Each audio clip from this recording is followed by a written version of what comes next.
Hello दोस्तों, मेरा नाम काव्या है। मैं 26 साल की हूँ और ग्रेटर नोएडा में अपने परिवार के साथ रहती हूँ। मेरे पति एक मल्टीनेशनल कंपनी में ऑडिटर हैं। अक्सर अलग अलग शहरों में काम के सिलसिले में जाते रहते हैं। घर में सासुर हैं और मेरी 2 साल की एक छोटी सी बेटी जो मेरी पूरी दुनिया है। बाहर से देखने पर सब कुछ बिल्कुल परफेक्ट लगता है। एक प्यारा परिवार, खुशहाल जिंदगी और घर में किसी चीज की कोई कमी नहीं। पर कहते हैं ना, जिंदगी में कभी कभी सबसे बड़ी कमी वही होती है जो दिखाई नहीं देती।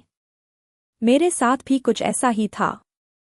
मेरे पति बहुत अच्छे हैं, जिम्मेदार हैं, लेकिन काम की वजह से हफ्तों घर से दूर रहते हैं।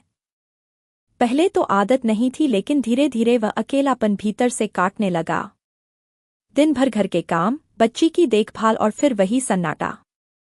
कभी कभी तो लगता जैसे मैं मशीन बन गई हूँ। सबके लिए चलती जा रही हूँ पर खुद के लिए रुकना भूल गई हूँ। एक दिन सुबह सुबह मम्मी का फोन आया। वो रायबरेली से थी। मेरा मायका वहीं है। मम्मी बोली, बेटा विवेक का एग्जाम गाजियाबाद में है। अगर तुम्हें कोई दिक्कत ना हो तो वो कुछ दिन तुम्हारे पास रुक जाएगा। मैंने झट से कहा, मम्मी इसमें दिक्कत कैसी?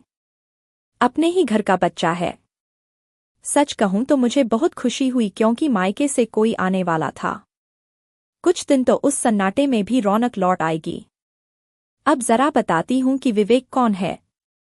वो हमारे पड़ोस का लड़का था जो मेरे साथ ही स्कूल में पढ़ता था। हम दोनों के पापा एक ही डिपार्टमेंट में काम करते थे। घर परिवार में इतने सालों का रिश्ता था कि वह मेरे लिए किसी छोटे भाई या बहुत करीबी दोस्त जैसा था। स्कूल में हम हमेशा साथ रहते थे। वही मस्ती, वही नोकझोंक। फिर जब उसने इंजीनियरिंग करने मुंबई ज्वाइन किया तो हमारी बातें कम हो गई और फिर मेरी शादी हो गई। अब इतने सालों बाद पहली बार वो मेरे ससुराल आने वाला था। अगली सुबह दरवाजे की घंटी बजी। मैंने दरवाजा खोला तो सामने वही पुराना विवेक खड़ा था। पर अब वो पहले वाला बच्चा नहीं रहा था। लंबा, हैंडसम और बहुत शालीन लग रहा था। वो मुस्कुराते हुए बोला, दीदी पहचान लिया ना? मैं हंस पड़ी। अरे तू तो मुझसे भी लंबा हो गया विवेक। वो झट से मेरे पैर छूने लगा और फिर मेरी बेटी को गोद में उठा लिया। थोड़ी ही देर में मेरी बेटी उसके साथ खिलखिलाने लगी। फिर विवेक कमरे में जाकर फ्रेश हो गया और मैंने रसोई में चाय रख दी। हम दोनों साथ बैठे पुरानी बातें करने लगे। स्कूल की शरारतें, टीचर्स की डांट, पुराने दोस्त, वो पल जैसे फिर लौट आए हो। कभी कभी जिंदगी में किसी पुराने चेहरे को देखकर हमारा पूरा अतीत सामने आ जाता है। उसी दिन मुझे भी लगा जैसे मेरी पुरानी बेफिक्र काव्या थोड़ी देर के लिए लौट आई है। रात को हम सब ने साथ में खाना खाया। मेरे सास-ससुर उस वक्त खाटू श्याम गए हुए थे तो घर में बस हम 3 लोग थे, मैं, मेरी बेटी और विवेक। खाने के बाद मैंने विवेक से कहा, तुम चाहो तो मेरे कमरे में ही सो जाओ, यहाँ एसी भी है। वो बोला, ठीक है दीदी, जैसे आप कहो। फिर हम दोनों अपने अपने बिस्तर के कोनों पर लेट गए। बीच में मेरी बेटी थी। लाइट बंद थी, बस नाइट लैंप की हल्की रोशनी थी और हम दोनों बातों में खोए हुए थे। याद है दीदी, स्कूल के दिन कैसे भागते थे? हाँ दीदी, और आप हमेशा मुझे डांट देती थी। हम दोनों हंस रहे थे, पर पता नहीं क्यों उस रात मेरी हंसी के पीछे एक अजीब सी बेचैनी थी। शायद वो वही अकेलापन था जो इतने दिनों से भीतर कहीं जमा था, जो अब धीरे धीरे जाग रहा था। उस रात के बाद अगले दिन घर में एक अलग सी रौनक थी। सुबह विवेक जल्दी उठ गया और बोला, दीदी मैं मार्केट जा रहा हूँ, कुछ सामान लेना है। वो जाते जाते मेरी बेटी के साथ खेलकर उसे हंसा गया। कई दिनों बाद मुझे घर में इतनी आवाजें सुनाई दे रही थी। ऐसा लग रहा था जैसे ये खाली दीवारें फिर से जी उठी हो। विवेक बहुत सलीकेदार था, ना काम में टालमटोल ना कोई बदतमीजी। शाम को जब वो लौटा तो मेरे लिए भी एक छोटा गिफ्ट लाया। यह तुम्हारे लिए दीदी, बस ऐसे ही। वो एक खूबसूरत सी डायरी थी जिसके ऊपर लिखा था, हर कहानी अधूरी होती है। मुझे वो लाइन पढ़कर कुछ अजीब सा महसूस हुआ। कभी कभी एक छोटी सी बात भी हमारे मन के बहुत अंदर तक उतर जाती है बिना वजह। रात को हम दोनों फिर साथ बैठे। टीवी चल रही थी लेकिन बातों का सिलसिला खत्म नहीं हो रहा था। वो बोला, दीदी कभी कभी सोचता हूँ अगर आप रायबरेली में ही रुक जाती तो शायद हमारी दोस्ती ऐसे अधूरी ना रह जाती। मैंने मुस्कुराकर कहा, कुछ रिश्ते पूरे होकर भी अधूरे रह जाते हैं। विवेक वो मेरी बात सुनकर चुप हो गया। कुछ पल के लिए कमरे में सन्नाटा छा गया। नाइट लैंप की हल्की रोशनी में उसकी आंखें कुछ कह रही थी, मगर मैं समझना नहीं चाहती थी। अगले दिन बारिश हो रही थी। सास-ससुर की कॉल आई। वो अगले 3 दिन तक नहीं आने वाले थे। घर में बस मैं, विवेक और मेरी बेटी थे। बारिश रुकने नाम नहीं ले रही थी और बिजली भी चली गई। मैंने मोमबत्ती जलाई और बोली, विवेक, अब यह रोमांटिक मौसम भी तूफान बन गया है। वो हंस पड़ा। आप हमेशा हर चीज में फिल्मी डायलॉग ढूंढ लेती हैं। हम दोनों हंसने लगे। पर तभी बिजली चमकी और मोमबत्ती बुझ गई। थोड़ी देर तक कमरे में अंधेरा रहा। बस मेरी बेटी की धीमी सांसों की आवाज सुनाई दे रही थी। जब मैंने दोबारा मोमबत्ती जलाई तो देखा विवेक चुपचाप मेरी तरफ देख रहा था। उसकी नज़रों में एक अजीब सी गहराई थी जो मुझे परेशान कर रही थी। मैंने बात बदलने की कोशिश की। अच्छा, एग्जाम की तैयारी कैसी चल रही है? वो बोला, ठीक है दीदी, बस थोड़ा मन नहीं लगता। क्यों? मैंने पूछा। कभी कभी लगता है जैसे सब कुछ खो गया है। बचपन की वो बातें, वो लोग, वो अपनापन अब तो बस फर्ज बन गए हैं।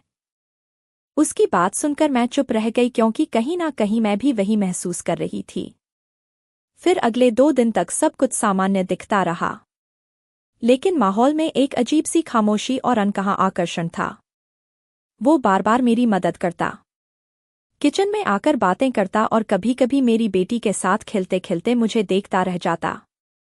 मैं समझ नहीं पा रही थी क्या यह सिर्फ अपनापन था या कुछ और। कभी कभी हम अपने अकेलेपन को प्यार समझ लेते हैं और अपने अपनापन को रिश्ता। मगर सच तो यह है कि सीमाएं जब धुंधली हो जाती हैं तो रिश्ते भी खतरे में पड़ जाते हैं। उस रात जब सब सो गए मैं देर तक छत की ओर देखती रही। दिल के अंदर एक तूफान चल रहा था। एक तरफ जिम्मेदारी, दूसरी तरफ वो अनजाना सुकून जो मैं महसूस कर रही थी। और फिर अचानक दरवाजे पर हल्की सी दस्तक हुई। मेरे दिल की धड़कनें तेज हो गई। वो दस्तक बहुत धीमी थी लेकिन मेरे दिल की धड़कनें इतनी तेज कि पूरा कमरा सुन सकता था। मैं उठी और दरवाज़ा खोला। विवेक सामने खड़ा था, चेहरे पर बेचैनी, आंखों में कुछ अनकहा। दीदी, नींद नहीं आ रही थी। बाहर बहुत शोर हो रहा है। क्या मैं थोड़ी देर यहीं बैठ सकता हूँ? मैंने बिना कुछ सोचे सिर हिला दिया। वो आकर कुर्सी पर बैठ गया। कमरे में हल्की रोशनी थी और बस मेरी बेटी की नींद भरी सांसें सुनाई दे रही थी। कुछ पल हम दोनों चुप रहे। फिर मैंने कहा, तू बहुत बदल गया है विवेक। अब बच्चे वाला चेहरा नहीं रहा। वो हल्का सा मुस्कुराया। समय सबको बदल देता है दीदी। उसकी बात में एक गहराई थी जिसे सुनकर मेरा मन अचानक बहुत भारी हो गया। वो बोला, दीदी आप खुश हैं ना? सवाल बहुत सरल था पर जवाब मेरे गले में अटक गया। मैंने होंठ खोले पर शब्द नहीं निकले। कई पल बाद बोली, हाँ, खुश तो हूँ। वो मुस्कुराया पर उसकी आंखें कह रही थी वो मेरी सच्चाई जान चुका है। थोड़ी देर बाद वो बोला, दीदी आप जानती हैं, जब हम छोटे थे मैं सोचता था कि आप मेरी सुपर हीरो हैं जो हमेशा सही करती हैं और सबको सही रास्ता दिखाती हैं। आज भी मैं आपको वैसा ही मानता हूँ। मेरी आंखें भर आई। मुझे लगा जैसे किसी ने एक आईना सामने रख दिया हो जिसमें मैं खुद को देख पा रही थी जैसी मैं कभी थी और जैसी अब बन गई थी। विवेक उठकर जाने लगा। मैंने धीमी आवाज में पूछा, विवेक क्या तुझे भी कभी अकेलापन महसूस होता है? वो रुका, मुड़ा और बहुत शांत स्वर में बोला, हाँ दीदी होता है। लेकिन जब वो एहसास आता है, मैं अपनी मम्मी की तस्वीर देख लेता हूँ और सोचता हूँ कि अगर वो होती तो क्या मुझसे गर्व करती? मेरी सांस जैसे वहीं अटक गई। वो धीरे से मुस्कुराया, दीदी, कभी कभी गलत राहें बहुत आसान लगती हैं। पर वो हमेशा मंजिल से दूर ले जाती हैं। और वो कमरे से चला गया। उस रात मैं बहुत देर तक सो नहीं पाई। मेरे भीतर जैसे कोई आईना टूट गया था। जिस चेहरे को मैं अब तक अकेलापन कहकर बचाती रही वह दरअसल कमजोरी थी। सुबह जब मैं उठी तो विवेक जा चुका था। टेबल पर वही डायरी रखी थी जिसके ऊपर लिखा था हर कहानी अधूरी होती है। लेकिन इस बार उसके नीचे एक नई लाइन जुड़ी थी, अगर हम उसे गलत मोड़ पर खत्म कर दें।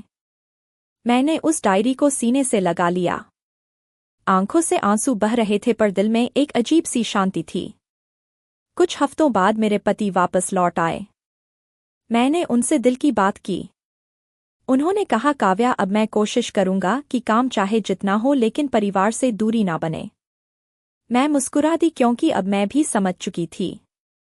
कभी कभी अकेलेपन को भरने के लिए हमें किसी और की नहीं बस खुद की जरूरत होती है।